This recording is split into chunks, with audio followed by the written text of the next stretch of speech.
ಕೊಡ್ತಾ ಇದ್ವಿ ಸರ್ಕಾರಿಯನ್ನು, ಇವಾಗಲೂ ಕೊಡ್ತಾ ಇದ್ವಿ, ಮುಂದೆನೂ ಕೊಡ್ತೀವಿ. ಈ ಗ್ರಾಮಸ್ಥರು ನಾವಿರೋವರೆಗೂ ನಮ್ಮ ಸಹೋದ್ಯೋಗಗಳು ಕೊಡೋಕ್ಕಿದೆ. ಎಲ್ಲ ಸರ್ಕಾರಿ ಶಾಲೆಯಲ್ಲಿ ಓದಿರ್ತಕ್ಕಂಥವ್ರೆ, ಪ್ರೈವೇಟ್ ಸ್ಕೂಲಲ್ಲಿ ಯಾರಿಗೂ ಓದಿಲ್ಲ. ಇಲ್ಲಿ ಬಂದಿರ್ತಕ್ಕಂಥವ್ರು ಸರ್ಕಾರಿ ಶಾಲೆಯಲ್ಲಿ ಓದಿರ್ತಕ್ಕಂಥವ್ರೆ. ಅಗ್ರಿಕಲ್ಚರೇ ಮಾಡ್ಕೊಡ್ಬೇಕು, ಅಗ್ರಿಕಲ್ಚರು ಮಾಡಬೇಕು. ಎರಡೂ ಮಾಡಿದಾಗ, ಎರಡೂ ಕೈ ಒಂದು ಕಡೆ ಸೇರಿದಾಗ ನೀವು ತಿಳಿದಿರ್ತಕ್ಕಂಥದ್ದನ್ನ ಎಲ್ಲ ನಿಮ್ಮ ಹಿರಿಯರಿರ್ತಾರೆ, ವಿದ್ಯಾವಂತರು ಅವಿದ್ಯಾವಂತರು ಅವ್ರಿಗೆ ತಿಳುವಳಿಕೆ ಕೊಟ್ಟು ನೀವು ಕೂಡ ಒಳ್ಳೆಯ ಮಾರ್ಗದರ್ಶನ ನಡ್ಕೊಳ್ತೀರಿ ಸರ್.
ನಾವು ಹೋದಾಗ ನಾವು ಬಲ್ಪದ ಬಗ್ಗೆ ಎಷ್ಟು ಜನಕ್ಕೆ ಬಲ್ಪ್ ಆಗೋದಿದೆ ನೋಡೋಣ. ಶಾಲೆಯಲ್ಲಿ ನಾವು ಎಲ್ಲ ಮಕ್ಕಳಿಗೂ ಗ್ರಾಮಸ್ಥರಿಂದ ಉಚಿತ ಪುಸ್ತಕಗಳು, ನೋಟ್ಬುಕ್ಗಳನ್ನು, ಕಲಿಕಾ ಸಾಮಗ್ರಿಗಳನ್ನು ಕೊಡ್ತಾ ಇದ್ವಿ. 4 ವರ್ಷದಿಂದ ಕೊಡ್ತಾ ಇದ್ವಿ. ಉಚಿತ ಬಟ್ಟೆ, ಯೂನಿಫಾರ್ಮ್ ಕೂಡ ಕೊಟ್ಟಿದ್ವಿ.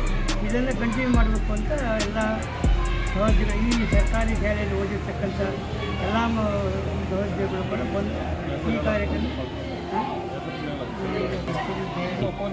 ನಾನು ಈ ಊರಿನ ಹಿರಿಯ ಗ್ರಾಮಸ್ಥರು ಮುಂಗಡ್ಡಿ ಅಂತ, ಇವರು ಚಂದ್ರಶೇಖರ್ GMC ಅಧ್ಯಕ್ಷರು, ದೇವಿ ಕೃಷ್ಣಪ್ಪ ಅಂತ ಇವರು, ಯೋಗೇಶ್ ಅಂತ ಒಬ್ಬರು, ಕುಮಾರು, ಸುಬ್ರಹ್ಮಣಿ, ರಾಜೇಶು, ಮಂಜುನಾಥ್, ರಾಜಪ್ಪ, ಈ ಎಲ್ಲ ಸೇರಿ ಸಹ ಅನುಕೂಲ ಮಾಡಿಕೊಂಡು ಸರ್ಕಾರಿ ಶಾಲೆಯ ಮಕ್ಕಳು ನಮ್ಮ ಸರಿಯಾಗಿ ಓದಿದ್ವಿ. ಯಾಕಂದರೆ ನಾವು ಈ ಸರ್ಕಾರಿ ಶಾಲೆಯಲ್ಲಿ ಓದಿ ಡಾಕ್ಟರ್ಗಳು, ಲಾಯರ್ಗಳು, ಇಂಜಿನಿಯರ್ಗಳು ಎಲ್ಲ ಮಕ್ಕಳು ಆಗಿರೋದ್ರಿಂದ ಈ ಮಕ್ಕಳಿಗೂ ಏನೋ ನಾವೊಂದು ಸಹಾಯ ಮಾಡಿದ್ರೆ ಅನುಕೂಲ ಆಗುತ್ತೆ ಅಂತ ಎಲ್ಲರೂ ಮಾತಾಡ್ಕೊಂಡು ಪ್ರತಿ ವರ್ಷ ಕೊಡ್ತಾಯಿದ್ವಿ. ಮುಂದಿನ ಕಂಟಿನ್ಯೂ ಮಾಡೋಣ ಅಂತ ತೀರ್ಮಾನ ಮಾಡಿ ಕೊಟ್ಟಿದ್ವಿ.